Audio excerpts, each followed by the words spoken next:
Welcome to the Marketing Mixtape Podcast, hosted by me, Brittany Winfield of the Winfield Creative. If you have a burning marketing question, submit it at speakpipe.com/marketingmixtape, and we'd love to answer it on a future episode. And don't forget to like and subscribe, baby! And if you're really feeling like it, leave us a review so we can find more listeners just like you. So sit back, sip that coffee, and enjoy this episode of the Marketing Mixtape Podcast. Let's go!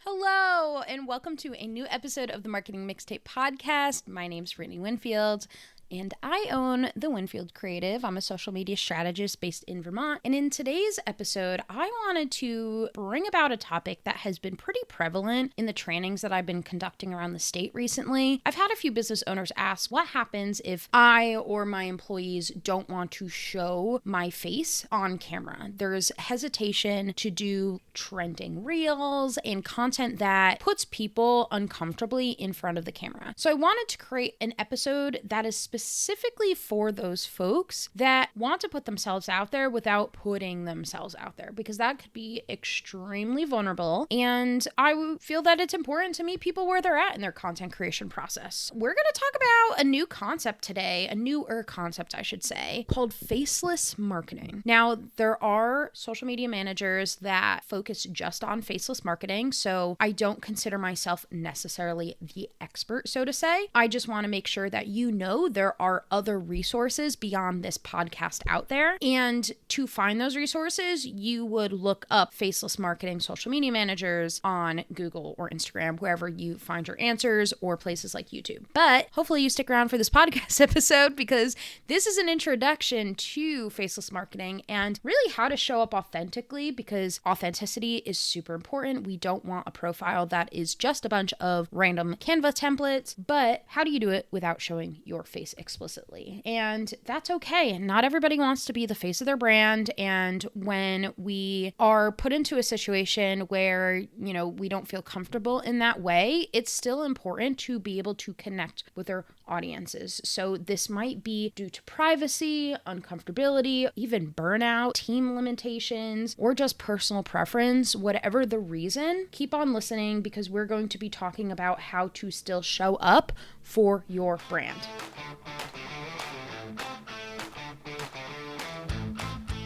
Faceless content might be ideal for people that still need inclusive, sustainable, less pressure-driven content than somebody who has more of a personal brand, that it makes sense for those people to still appear on camera. Faceless marketing might be an ideal strategy if you are an introverted business owner or somebody with a small team that is not necessarily comfortable with being on camera. I think about nonprofits. That's the world that I came from. Specifically mental health nonprofit work, which when you are defined by the laws of HIPAA and FERPA, which is confidentiality, you might not be able to just take content of client work and put it out on the internet. So nonprofits that focus on community work versus individuals. I think of also businesses that have financial laws to follow, or lawyers, attorneys that have very strict boundaries on their social media policies internally in the company that they work for, product-based brands, and also brands that are aiming to create an identity larger than just one person. So if your agency is growing or expanding, where it's not necessarily just one person's personal brand, starting to see a shift in content that might already be established in a social media strategy. Content that relies on people being in front of the camera sometimes even takes up more time and energy, especially having to get ready and feel camera ready, and then taking a few takes because you messed up, a single word towards the end line. Been there, done that. It's also, to protect your privacy. And if you are creating products that involve minors, is a good reason to choose a faceless strategy versus an on-camera strategy. Focusing on your brand, not yourself as the brand, this can also help you build a presence that lasts even when you step away from the business or maybe your business's team grows,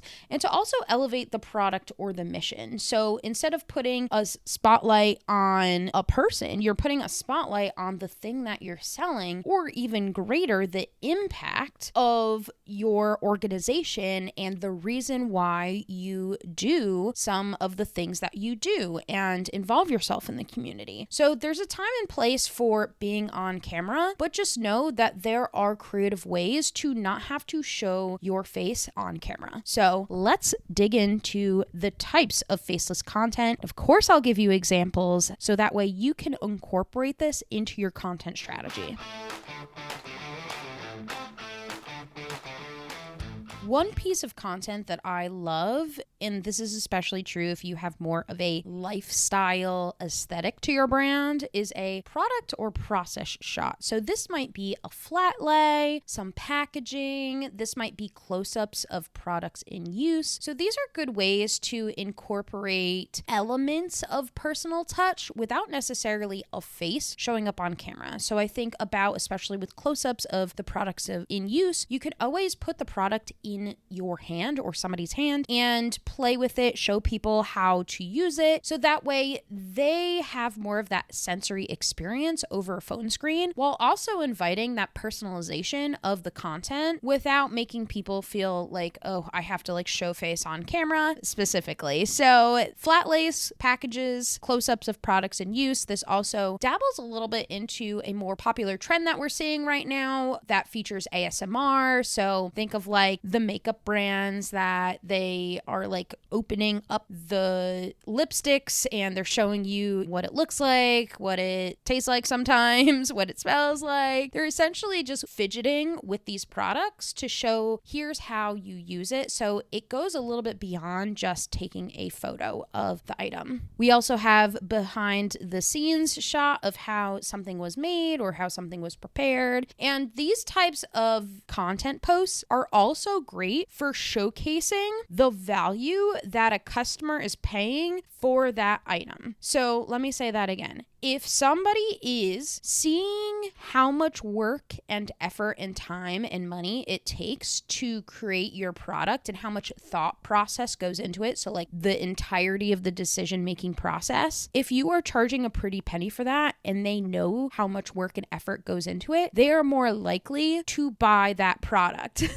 It validates that price point for them because they already know how much work had gone into it behind the scenes. And also, this invites people into that decision-making process. So it actually makes your audience feel that they have an emotional investment in this product that you're developing. And it just shortens that buying decision process for them even quicker. Also, overhead shots of your workspace. So this is dabbling a little bit in face-forward content, but overhead shots, they don't necessarily have to be over your shoulder. They can also be showcasing, like I think of chefs, for example, that set up the camera where the camera is looking down from the refrigerator onto the stove and you are essentially watching the process, kind of like that behind the scenes. Overhead shots of your workspace and you working in your workspace, they allow you to create content that brings people into the process so that way they could see the entirety of the work that goes into the product that you're making. So for example, a slow motion video of candles that are homemade being poured with ambient music. It invites some of that storytelling with that music and also showcases, this is made by a real person. We're not just white labeling our candles. We are truly the ones, the person that you see in the content is the person making the candles itself. Yeah, it just validates the price in which people will pay for it. And also, again, invites them into this feedback process. And as a business owner, that actually helps you in the long run because if you're creating a product with yourself in mind, you're like, oh, everybody's going to love this. They're going to go crazy. And then you hard launch and it's like nobody's buying. Well, you created a product that you were really excited for, but we have to do triple the work to get them excited for it just to make a sale. If we are inviting people into the process throughout it, then we are naturally getting them excited for it rather than just hoping that they're excited after the launch.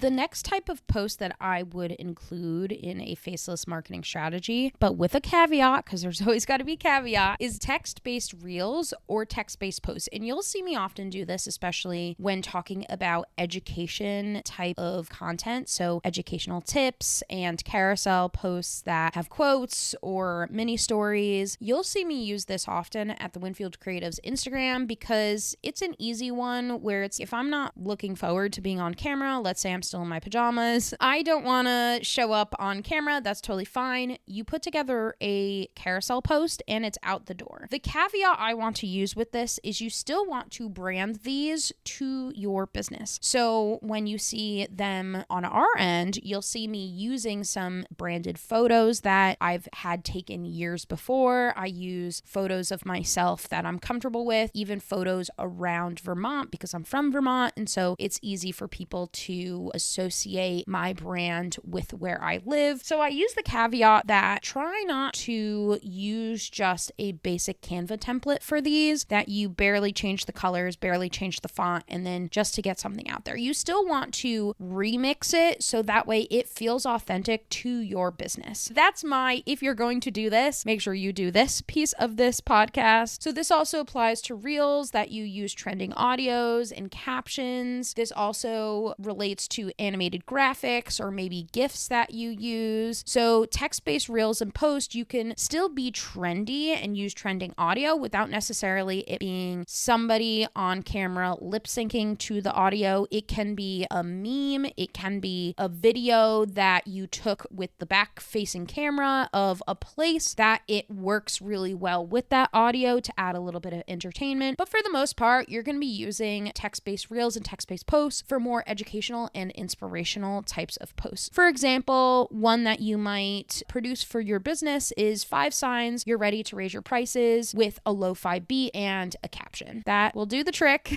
and it speaks to your audience, especially if your audience can relate to that topic that you're speaking on. 5 signs you're ready to raise your prices. If you are a business coach working with women-owned businesses who are very much underpricing themselves and that's your audience, then that is a post that will speak to them without you having to get onto your phone camera and say, I'm a business coach, here are 5 signs you're ready to raise your prices. So same concept, you are just presenting the content in a different way.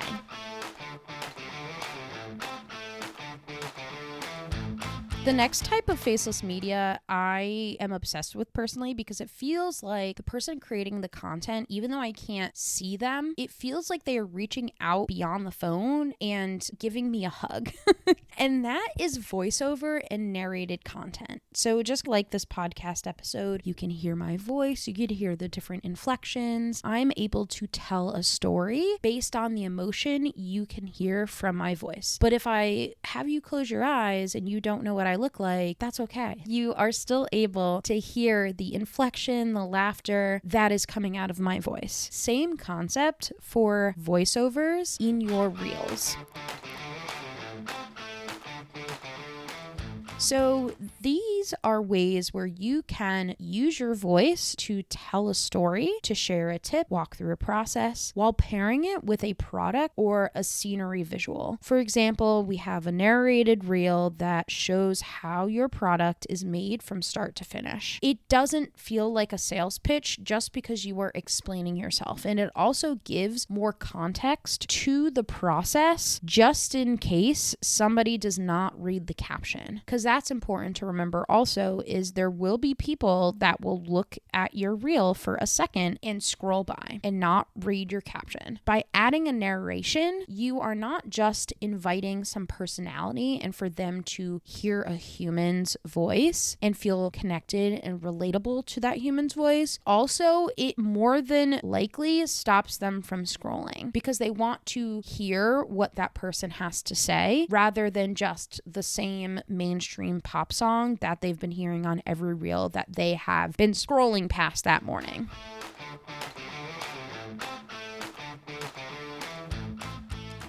The next type of faceless content that you could consider sharing is screenshots and screen recordings. So these are real screenshots, not a Google review that has been copy and pasted into a Canva template. We mean just a straight up screenshot. Of course, cropping it from your phone in your photos section, in your photos app, I should say, so that way, your personal information is not being shown to the world. But a screenshot that is a true, just testimonial, unedited, uncopy and pasted, just taken from the source, does have a higher level of credibility. Now that we are a few years into the Canva era, people are sick of Canva templates, myself included. By sharing your social proof in a way that is raw and real, it just adds a level of authenticity that we need more of, honestly, on the internet. Sharing your testimonials, sharing your direct message conversations with the consent of the person who sent it, and process walkthroughs, so screen recordings, like I think of screen recordings of different websites and scrolling your website, for example. This is a way for you to record a tutorial, a presentation, as I mentioned, a website walkthrough in a way that feels like you did not have a chance to edit it. And people like that because that means that what the person submitted to you is real. The next type of faceless content that you can incorporate into your social media strategy is, of course, you hear me talk about this all the time, but it's user-generated content, otherwise known as UGC. So what this is it's reshared content that your customers, your employees, your clients produced on your behalf. And you might be asking yourself, hey, how do I get that from my customers? And my answer for you is you have to ask. If you are relying on faceless marketing, you will have to do some more due diligence in asking for testimonials, asking for your customers to take photos or to take photos of them in order to get their permission first and foremost, but also to have that content ready to go for posting. UGC is a great method for faceless marketing, but also overall just marketing strategy in general because it does show social proof with the caveat that you do need to ask for it. So this might look like a customer unboxing your product, might look like you reposting that content with your brand voice in the caption. Really, the main thing to remember is ask, and especially asking for the content and asking for the consent to post. And last but not least, the last method for faceless marketing, I've already talked about this one, but utilizing your hands, details, the environment in your content. So utilizing visuals that feel personal without being necessarily face forward. So hands, tools, signage, packaging, locations that are unique to your business and your brand are great to incorporate in your content. So this might look like a close-up of your hands wrapping a product with branded tissue paper, for example.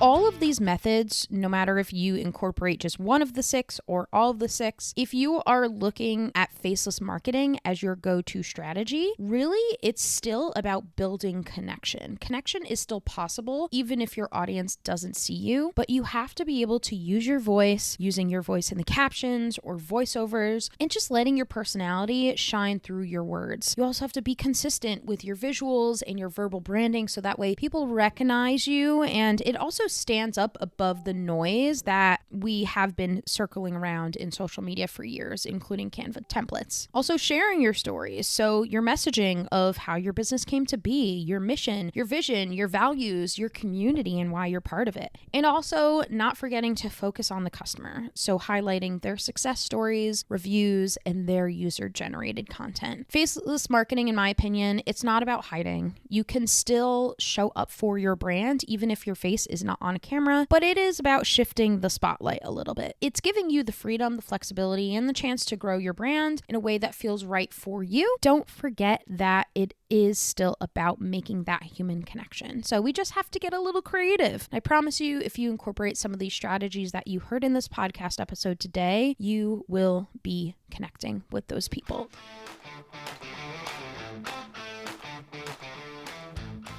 And that's all I have for you today on this episode of the Marketing Mixtape Podcast. My name's Brittany Winfield of the Winfield Creative, and I hope you have fun dabbling in faceless marketing. And don't be afraid to do some narrations. They're actually pretty fun. Bye.